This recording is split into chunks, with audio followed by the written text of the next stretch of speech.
Sinabi pa ni Jesus, "Narinig ninyo na sinabi noong una sa ating mga ninuno, huwag kayong papatay, dahil ang sinumang pumatay ay parurusahan." Bakit nga ba pinatay ni Cain si Abel? Maraming iba't ibang espekulasyon ang lumitaw tungkol sa dahilan kung bakit pinatay ni Cain si Abel. Marami rin ang nagtatanong bakit siya nainggit rito, ano ang naging bunga at kaparusahan na tinanggap niya mula sa Diyos. Posible kayang isa itong simbolo ng kasamaan na nagpapakita na kahit noong unang panahon pa lamang, ang tao ay may kakayahan ng mainggit, magalit at pumatay. Hindi ito kwentong barbero dahil kinikilala ito sa ating kasaysayan at sa banal na kasulatan bilang ang kauna-unahang krimen na naganap sa mundo. Kaya naman, makinig kang mabuti sa mga sasabihin ko. Maaaring salungat ito sa iyong paniniwala at hindi ka sumang-ayon sa mga maririnig mo. Subalit mahalagang maging bukas tayo sa iba't ibang pananaw para maiwasan ang pagiging bias. Isantabi muna natin ang ating mga sariling paniniwala at pag-aralan ang mga ideya ng iba. Panoorin ang buong video para sa mas malinaw na pangunawa. Ako si Insurrectus. Isa akong bagong content creator dito sa YouTube. Malugod kitang iniimbitahan na samahan ako sa paglalakbay pabalik sa nakaraan habang ating binubuhay ang mga alaala at inaalam ang mga aral nito.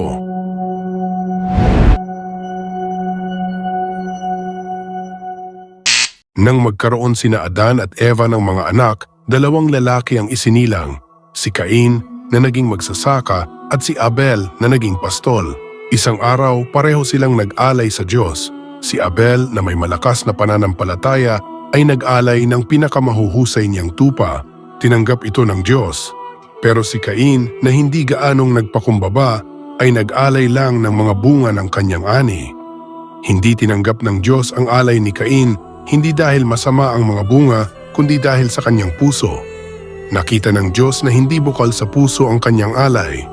Ang Diyos ay nakakakita ng nasa puso ng tao. Nakita niya ang inggit at kawalan ng paggalang ni Cain. Tinanggap niya ang alay ni Abel dahil bukal ito sa kanyang puso. Hindi ito pagtatangi, kundi pagkilala ito ng Diyos sa kanyang tunay na pananampalataya. Ang hindi pagtanggap sa handog ni Cain ay paraan ng Diyos para sabihan siyang baguhin ang kanyang puso. Pero hindi ito sinunod ni Cain. Lumaki ang kanyang galit at inggit. Nang sila na lamang dalawa ni Abel, pinatay niya ang kanyang kapatid. Malaking kasalanan ang ginawa ni Cain, isang kasalanan na nagdulot ng matinding kalungkutan at paghihirap sa kanya at sa kanyang buong angkan. Hindi lang ito basta krimen, pagsuway din ito sa kalooban ng Diyos.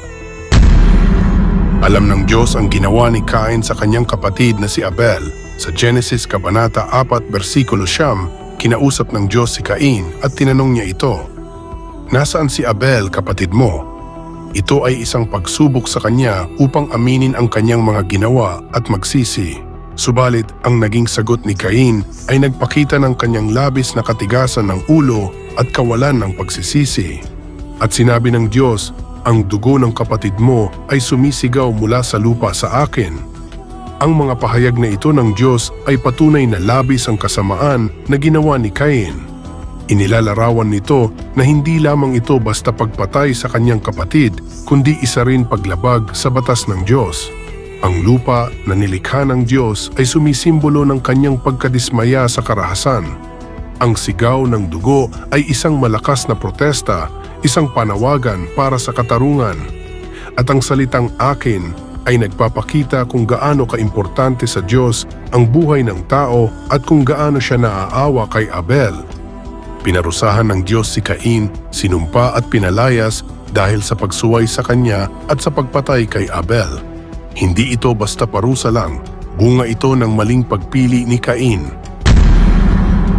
Sa Kristyanismo, ang pagpatay ni Cain sa kanyang kapatid ay itinuturing na unang kasalanan at isang malinaw na halimbawa ng pagsuway sa Diyos. Ipinapakita nito ang kahihinatnan ng inggit at galit at nagbibigay diin sa kahalagahan ng pagmamahal at pagpapatawad. Itinuturo sa Kristyanismo na ang pagpatay ay isang malaking kasalanan at dapat itong iwasan. Samantala sa Hudaismo, ang kwento ni Cain ay isang mahalagang bahagi ng Torah. Ang banal na aklat ng Hudaismo, ang pagpatay ni Cain kay Abel ay itinuturing rin na isang malaking kasalanan at isang paglabag sa batas ng Diyos. Habang sa Islam, ang kwento ni Cain ay binanggit sa Quran, ang banal na aklat ng Islam. Ang pagpaslang ni Cain sa kanyang kapatid ay isang gawaing masama at pagsuway sa utos ng Diyos. Ayon sa Biblia, nagalit si Cain dahil hindi nagustuhan ng Diyos ang kanyang handog, samantalang tinanggap naman ang handog ng kanyang kapatid na si Abel. Ang inggit at galit ang nagtulak kay Cain na patayin si Abel, kahit alam niyang labag ito sa utos ng Diyos. Pero bakit hindi iniligtas ng Diyos si Abel sa inggit at galit ni Cain na nagresulta sa pagpatay ni Cain? Ang pagpatay ni Cain kay Abel ay nagpapakita ng malayang kalooban ng tao at ang kakayahan nilang pumili ng tama o mali. Ang Diyos sa kanyang pagiging makapangyarihan ay hindi nag-aalis ng kalayaang ito sa tao. Kahit alam ng Diyos ang mangyayari, hindi niya pinigilan si Cain dahil gusto niyang bigyan ng pagkakataon si Cain na magdesisyon.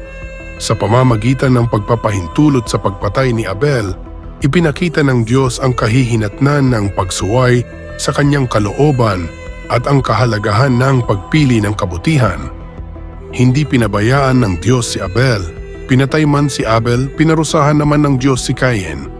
Ipinapakita nito na ang Diyos ay laban sa kasamaan at nagpaparusa sa mga gumagawa nito. Ang puot at inggit ni Cain sa kanyang nakababatang kapatid dahil sa tila pagpabor dito ng Diyos ay nauwi sa isang malagim na pagpatay. Ito ang unang record ng pagpatay sa kasaysayan ng tao.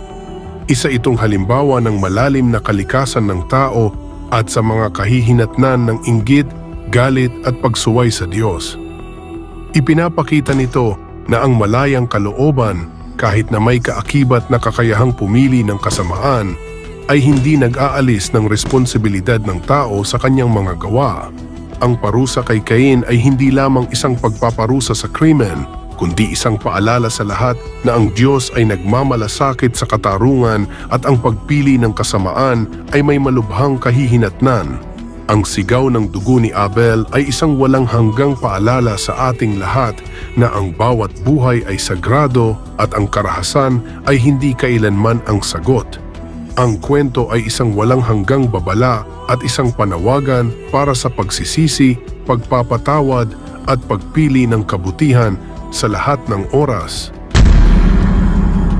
Sa iyong mga narinig, tama ba ang parusang natanggap ni Cain sa pagpatay nito sa kanyang kapatid? Ibahagi ang inyong mga opinyon sa ibaba. Kaibigan, maraming salamat sa inyong patuloy na pagsuporta. Samahan niyo ulit ako sa pagtuklas ng mga kakaibang kwento, kasaysayan at hiwaga ng Biblia, mga kwento na kapupulutan ng maraming aral. Kung nagustuhan niyo ang ating video, huwag niyo kalimutan na mag-iwan ng like, mag-subscribe ayon sa ipinapasya ng iyong puso. Maraming salamat sa panonood at magkita-kita ulit tayo sa susunod na video. Each heart has its haunted chamber where the silent moonlight falls. On the floor are mysterious footsteps and whispers along the walls.